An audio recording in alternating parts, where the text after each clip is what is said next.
C'est parti. Eh bien, je vais commencer par dire qu'on aurait bien préféré être dehors, mais la Bretagne c'est comme ça. Aujourd'hui il pleut, alors on est à l'intérieur, mais c'est très agréable aussi. Donc, on va commencer. Nous sommes une fois de plus en vacances à Quiberon et je pense qu'il est amusant de faire un point sur ton travail d'écriture. Donc, tu as écrit et publié 5 romans. Est-ce que tu peux déjà dire quel motif général te pousse à écrire? Alors effectivement, j'ai écrit 5 romans. Il me semble en réalité que j'ai toujours écrit. J'ai commencé par écrire des petites histoires qui sont tirées de souvenirs anciens et que je craignais avec le temps qu'elles s'estompent. Et je craignais aussi qu'elles deviennent de vaines nostalgie. Alors l'écriture était pour moi un peu salvatrice. L'exercice à l'écriture s'est fait aussi professionnellement, puisque j'étais chargé de rédiger des notes, des rapports, des choses comme ça. Mais c'est aussi et surtout peut-être, c'est à l'atelier d'écriture que j'ai pu livrer aux autres ce que je pensais, mes désirs, devenir un peu impudique, grâce d'ailleurs à la bienveillance de ceux qui m'écoutaient et qui m'encourageaient.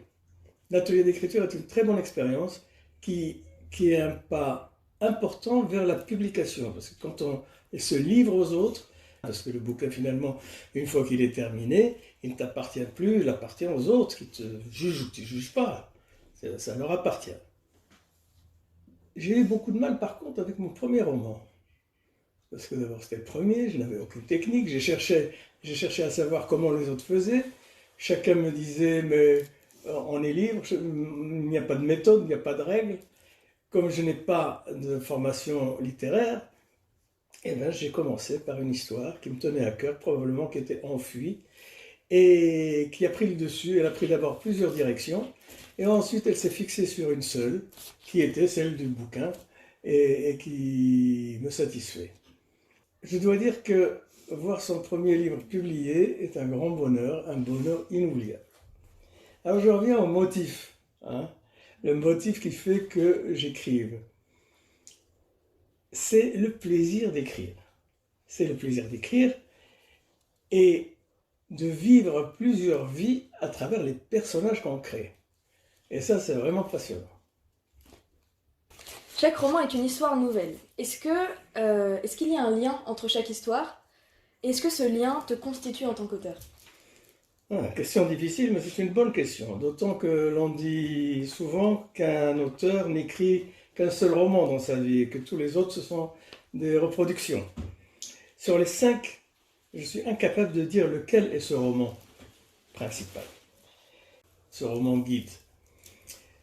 Le lien est évident avec l'auteur. En effet, on trouve une part de moi dans chaque livre. Les thèmes invoqués peuvent être aussi les liens qui relient tous les livres. Le thème souvent évoqué chez moi, très fort, c'est l'injustice. L'injustice sous toutes ses formes. L'injustice de la naissance qu'on retrouve dans Tinji's Café, l'injustice de situation que l'on retrouve dans Vers cette rive inconnue, l'injustice faite aux femmes, particulièrement dans La fille d'Arbaoud. Le racisme sous toutes ses formes est le thème dénoncé dans Au-delà d'un simple souvenir. Le mariage imposé, l'aveuglement des idéologies, donc tout simplement humain. La question est alors de savoir est-ce que je suis un révolté pour dénoncer toutes ces injustices, tous ces maux de la société. Oui, je l'étais certainement. Mais avec l'âge, je suis plus modéré. C'est peut-être la sagesse de l'âge.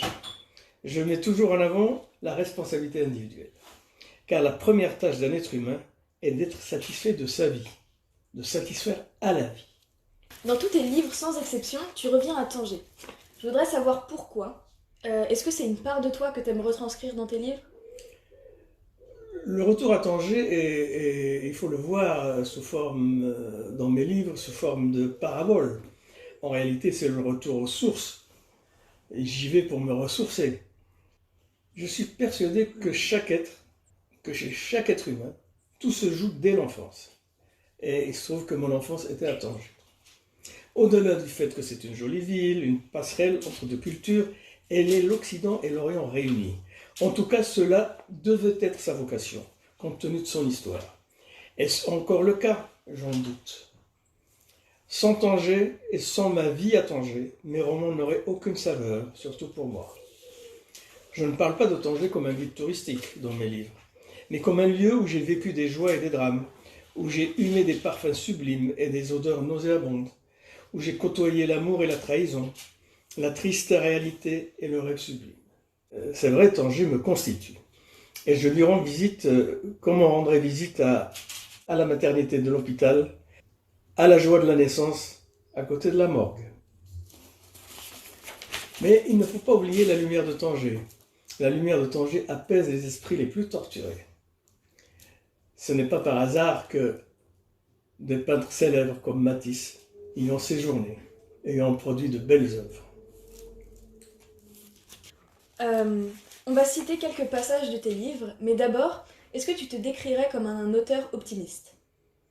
Je sais que les étudiants d'un lycée à Tanger, le lycée Litext, m'avaient offert un objet sur lequel était écrit l'auteur, en parlant de moi, l'auteur le plus optimiste.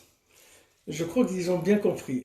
Je crois qu'ils ont raison, car toutes mes histoires finissent généralement par des fêtes joyeuses, par une touche d'espoir, toujours par la célébration de l'amour.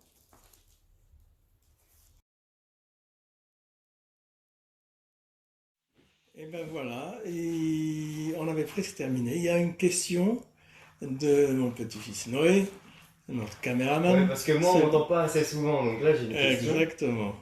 Est-ce que tu as des projets immédiats? Qu'est-ce que tu vas commencer à faire maintenant, après ce prochain roman? Ben écoute, après les livres dans lesquels j'ai traité, ce sont des histoires ordinaires, mais dans lesquelles aussi je traite certains thèmes, comme le racisme, comme l'injustice faite aux enfants, aux femmes, un livre qui traite du féminisme, qui se meut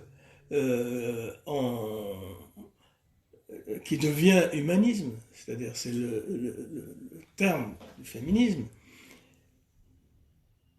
J'ai traité également de rigidité mentale qui sont liées à l'extrémisme. Et maintenant, je termine un livre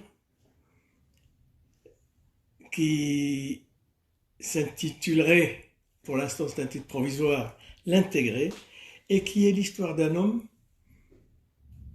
marocain et français qui, au bout de plusieurs décennies passées en France, ayant reçu la nationalité française, se trouve confronté à une paranoïa à la suite d'un événement politique grave, important et grave. Il se croit en risque de perte d'identité. Et cette paranoïa va l'entraîner jusqu'à la clinique psychiatrique. Alors, c'est l'analyse d'un romancier, hein, c'est pas psychologue, d'un romancier de tous les phénomènes qui peuvent se passer chez ces individus et qui vont probablement l'amener à la guérison. C'est un thème qui m'est cher parce que je pense que l'exil est ce n'est pas un départ en vacances, c'est carrément une perte d'identité en grosse partie, une perte de tout ce qui nous lie à notre enfance, là où tout se joue, et je pense qu'il était nécessaire pour moi de l'écrire. Voilà. Ok. Il sera prêt probablement dans un mois ou deux. Ah, ouais, déjà. Ok. Merci pour toi. Merci, merci, merci.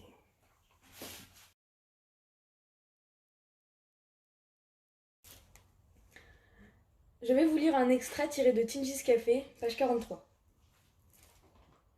De la terrasse du café Tingis, je vois Bachir avancer. Il est encore maigre, noueux à cause de la faim qui doit régulièrement le tirailler. Sa colère, bien enfouie, lui confère probablement cette apparence de force et d'énergie. Sa silhouette semble mue par une volonté qui raidit ses muscles. Il regarde partout. De son œil immense et noir, il ausculte tout. s'arrête, repart. Il semble boiter légèrement du côté gauche. Il s'assoit sans me regarder et attend d'avoir avalé la première gorgée de lait chaud pour me jeter un regard sombre, mais dénué de haine. Puis me lance d'un trait, comme s'il avait préparé son discours de longue date. Si je vous avais connu il y a 5 ans, je vous aurais raconté l'histoire que je servais à qui voulait l'entendre, celle de l'enfant d'une mère prostituée, produit de viols répétés. Une histoire fabriquée de toutes pièces, une histoire attendue.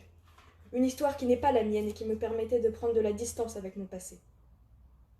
À force d'en parler, je finissais presque par y croire, me convaincre que c'était bien ma vie que je livrais. La mienne d'histoire, la vraie, je l'ai gardée pour moi, uniquement pour moi.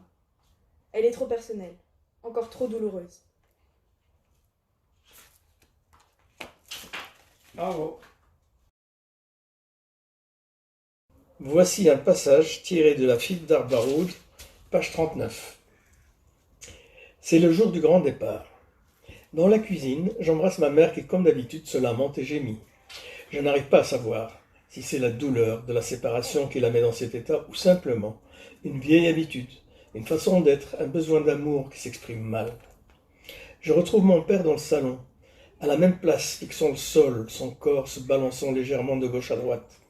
Sans qu'il me regarde, j'arrive à saisir son angoisse, sa honte, son effroi devant le drame qu'il a provoqué, ou devant le monstre qu'il a créé de ses propres mains. Je l'imagine perdu, avec un désir irrésistible de s'enfoncer sous terre, comme quelqu'un qui vient de réaliser l'horreur de son action, irrémédiablement coupable. De sa poitrine sort un souffle haletant comme un râle, son silence glacial et obstiné, accompagné d'un frémissement des lèvres, me rend furieuse. Je ne peux plus le supporter dans cet état. Il semble rester ainsi dans l'attente accablante d'une chose qui ne viendra pas.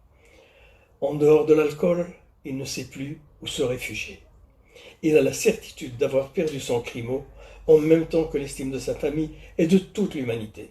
Je ne peux rien faire pour lui.